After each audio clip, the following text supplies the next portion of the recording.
There's a chance that a currently convicted rapist is going to be holding onto their seat in the New South Wales Parliament for the foreseeable future. That's not hyperbole, that's the current Gareth Ward situation. Gareth Ward is a New South Wales politician previously aligned with the Liberals before being unceremoniously ousted and suspended from the Parliament in 2022 after being charged with 3 counts of indecent assault and 1 charge of sexual intercourse without consent. In a real win for democracy, Gareth was actually re-elected in 2023 as an independent, despite the fact, he was a potential and later convicted rapist. There was a 10-point swing against him though, so take that as a win, if you need it. On the 25th of July this year, Gareth was found guilty of sexually assaulting 2 men, one who was 18 at the time in 2013, and another who was 24 in 2015. You would expect, given the circumstances, that would mean he can't be a politician any longer, and if you believe that, you would be wrong. You'd be so wrong, in fact, it has become somewhat of a constitutional battleground. I'm exaggerating a little bit, but hear me out. Yes, if an MP is convicted of a crime that has a prison term longer than a period of 5 years, they're out, gone. And in Ward's case, his conviction carries a maximum sentence of 14 years, so this should be done and dusted once his conviction is finalised. Finalised is the really important word there. He's still professing his innocence,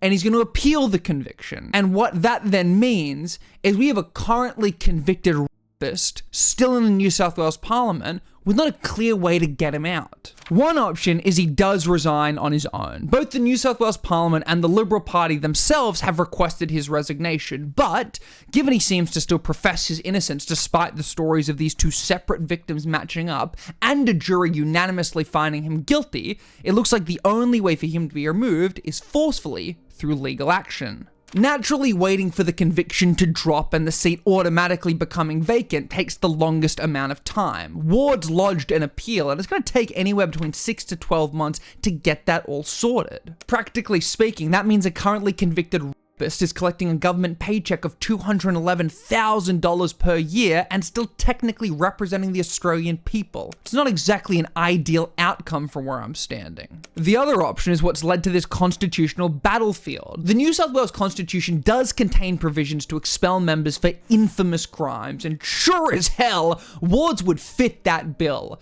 But it is, of course, never that simple.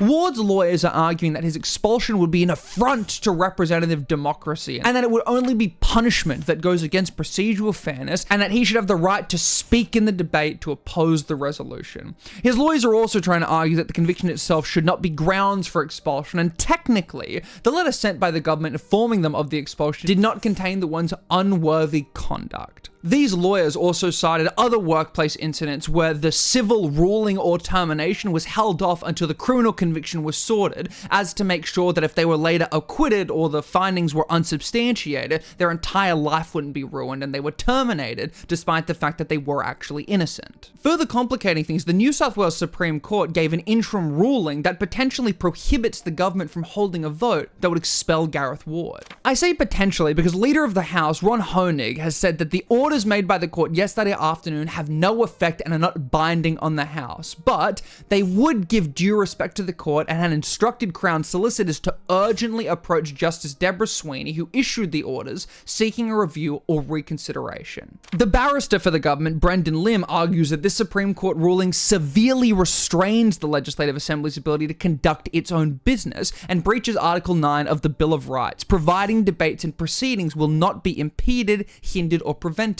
by the court. And look, for now, that's all we really know. We're still waiting on Ward's sentencing as well as the decision that is going to be handed down by the Supreme Court. I think this case raises a very interesting conversation about procedural fairness and the benefit of the doubt we give individuals who are appealing a criminal conviction, because there is a strong argument to be made there. Do you want to expel a member of parliament before they've had the chance to appeal a criminal conviction, considering there is a chance that they are later acquitted? But at the same time, as a society, do we feel good? Do we feel fair giving politicians such a benefit of the doubt for such serious instances like sexual assault? I'm not going to get into that now, because we're going to have to come back to this topic when we have more information and the dust has settled. But for now, I think there's a really scary situation where a convicted criminal is in the New South Wales Parliament and we're not exactly sure what to do about it. So it looks like the government figured out what they were going to do about it. Yesterday afternoon, almost the second after I finished editing this video, the injunction stopping the government from moving forward with the vote was dismissed, and it's expected the vote to expel Ward will be happening today, Friday the 8th of August, if it hasn't already happened by the time this video is out. There's a 99% chance he'll easily be removed from the Parliament, because both Chris Minns, the current Premier of New South Wales, and opposition leader Mark Speakman have both independently requested Ward's resignation voluntarily, and if he's refusing to give it, they'll make sure it's an involuntary one. Ward resigned. 10:22. As I was editing the previous part, straight up resigned. So, all that previous stuff we talked about, all the complexity, all the challenge, doesn't matter. Didn't need to matter, because he just voluntarily resigned anyway. So,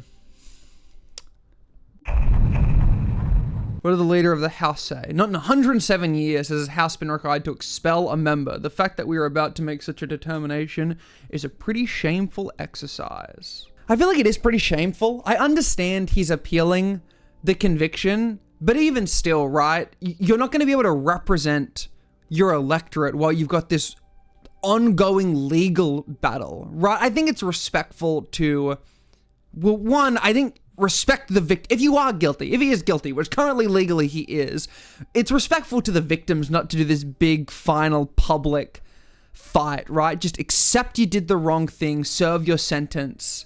That's it, in my opinion. But to pull through his electorate as well, you know, when they're not getting represented, and even if he's appealing the conviction, he's not going to be able to represent them while that's happening, you know? It should have been a clear-cut resignation from the start for everyone involved. But hey, thanks for watching. Come join the Discord, come talk about it, come say hi, come let me know what you think in the comments, like and subscribe. I appreciate the support. It's been real.